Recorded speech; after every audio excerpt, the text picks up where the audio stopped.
Good morning, ladies and gentlemen, and a frosty start to the middle of the week in middle of April. Yes. We've had a bit of a yo-yo weather recently on the west coast. The last 10 days has been like nice during the daytime and freezing cold in the morning. So much so it's having a detrimental effect on my plants. Even more so yesterday, being the 14th of April. It was because it was so cold. I had covered up my plants with a cloche in a polytunnel, and the weather forecast said it was to be cloudy, so I didn't really think much about it. I didn't think much of the temperature anyway, and I thought it would be alright for a polytunnel, especially this time of year. And to my pleasant surprise, it was a gorgeous day. It was so sunny that my polytunnel reached 45 degrees. So you can imagine the plants during the night time like this. Oh, it's freezing cold, and then during the afternoon it was like roasting hot. So much so it was at 45 degrees. So plants are either freezing to death or roasted to death, which isn't good. So what I'm doing this morning is I'm going to open my polytunnel windows and the door trap, just to let fresh air in, because today is to be a better day than yesterday. And as you can see from the background, it's really clear, so I'm just going to prepare it. And because I'm working, I don't really, what I should say is when I'm working, I really need to keep an eye out on the weather forecast, which I hope everyone else is. So last night it wasn't meant to be frosty, and as you can see, some ground frost. Yeah, ground frost. So this morning I'm just going to put in the sunflower seeds, which have germinated, into my cold frame. I'm hoping it gives me some sort of protection for these wee plants.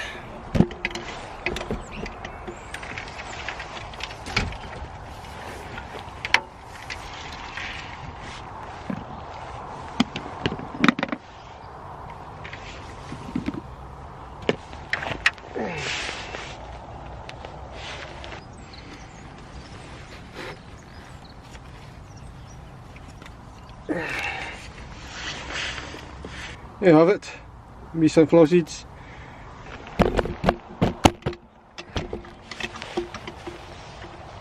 What I'll do is I'll give it a wee water so it doesn't dry up. Yeah, so I'll give it a water in case it dries up later on today. I'm just going to show you. Forgot to cover my wee carrot seeds up. They've been roasted and chilled as well, so they're not doing too good because of severe weather. The life of being a gardener. As you can see, frostbitten to death, new shoots, it's not too bad. Let's take it back right down. Although these seems to be okay, not as they have been burnt slightly, frostbitten. They're not that bad. The beads from the Pak Choi suggest it's not freezing in the polytunnel, which is a good thing. So get on with this. Yeah, my cosmos, as you can see there. Let's zoom in. There we go. My cosmos has been well and truly frostbitten and died. However, the greenhouse one seems to be okay. I've only got about 4 in there, so this seems to be doing okay. I need to sow more.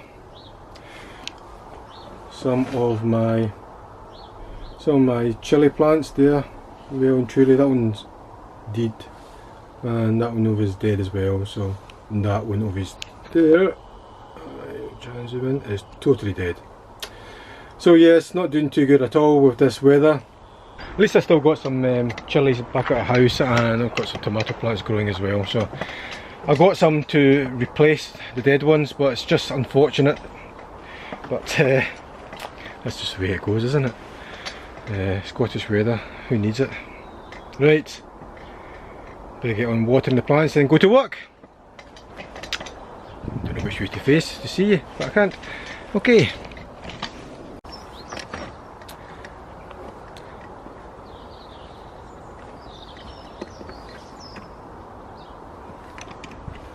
Yep, that's all the windows now open. Time to go to work. And what I'll do is I'll close it back up tonight and reopen it tomorrow morning if I have time. Hopefully, fingers crossed. So hopefully your plants are doing well, better than mine. And I'll see you guys later. Hi guys, welcome to Quok's Kitchen. Right, I've harvested the Pak Choi, which you saw earlier on the videos. It was growing in the polo tunnel. Due to the yo-yo weather and the ground getting dry, it was starting to flower. Totally edible. It's just that if you let it flower too long, the stalk becomes woody. So basically what I've done is harvested them, and then I'm going to stir fry it. I'm going to show you how it's done. Okay, so normally Pak Choi is usually bought in the stores, packets of threes. But I've got more than 3, I've got 6 here. So cut the ingredients by half if required. I'll show you what the plants looks like when it starts to flower.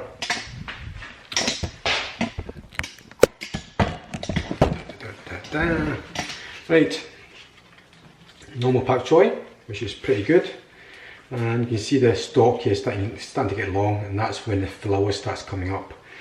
And this one is kind of more progressed in its flower. So as we flower do that, can we still see it? Okay, that's better. That's a flower there, as you can see. You see it? Yeah, cool. So I'm just give it, if it's best time to harvest any vegetables is during the morning after being watered the night before.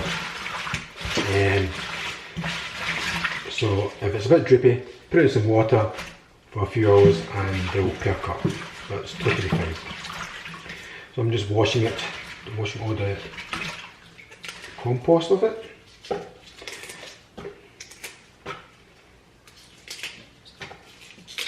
If I had let it flower, I would not be using the stalk. If I had flowered, then what you could use Pak Choi for is for soup. But that's another story. Discard any bad bits. I did have a lot more, but I gave some to my mum.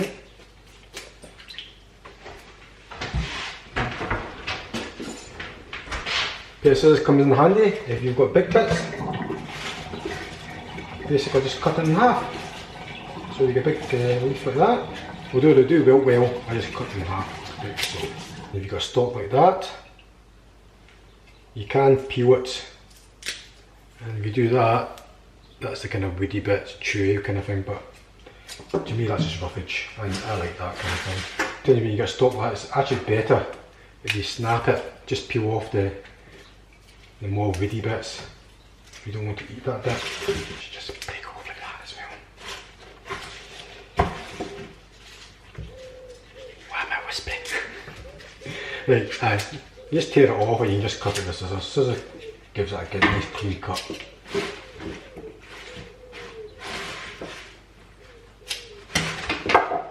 So that's that.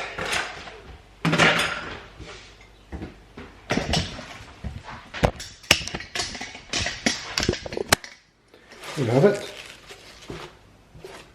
Nicely stuck it.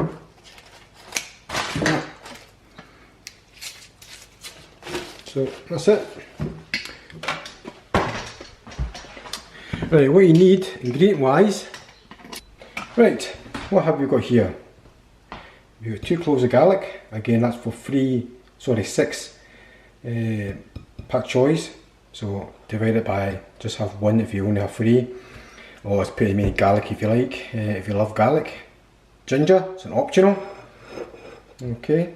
When you get it in Chinese restaurants, it usually just be garlic and oil and stir fried with soy sauce over it. And for the more adventurous people, try this stuff. This is fermented tofu, and it comes in a jar like this with small cubes of tofu in it. Now for 6 Pak Chois, then you would need probably nearly 3/4 of a cube. Just adds a bit of taste to it, another dimension of flavour. Okay, and you need cooking oil. In this instance, I am going to use coconut oil. Forgot to mention, you also need, apart from the cooking oil, light soy sauce and some Chinese cooking wine. What's the proper word for it again? Shinshu? Anyway, cooking wine. Okay.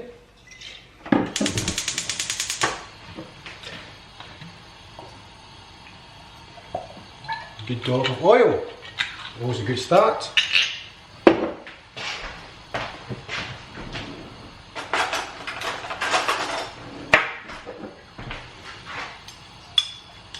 Just going to add the ginger and garlic in.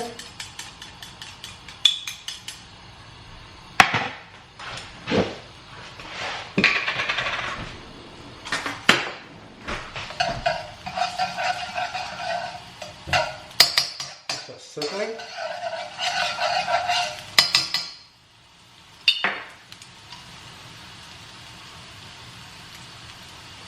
So say you do need to add this, but I think it tastes brilliant.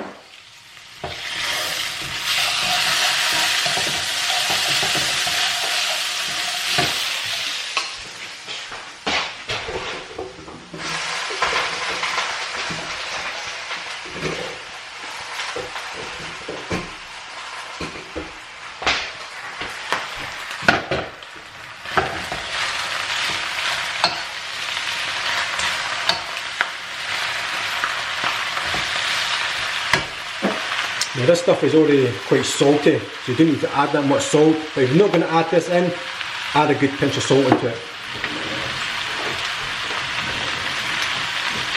Like so, and a bit of pepper, using white pepper.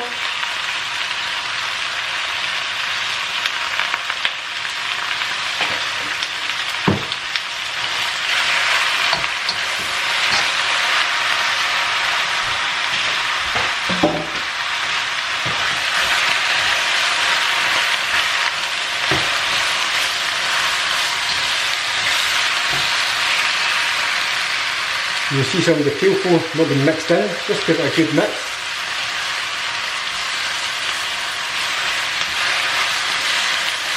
You don't have to add any water or anything into it, just keep it stir frying.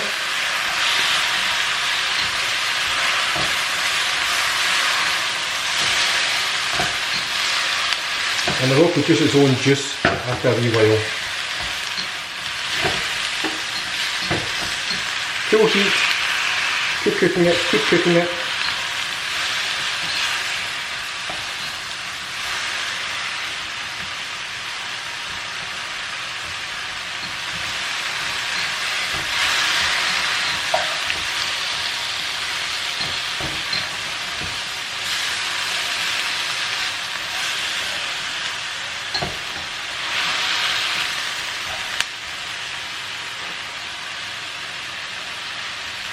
That one was too big, forgot to take that one.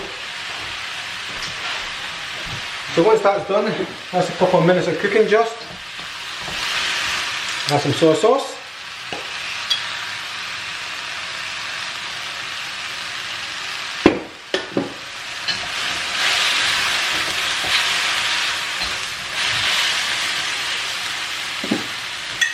Splash of wine.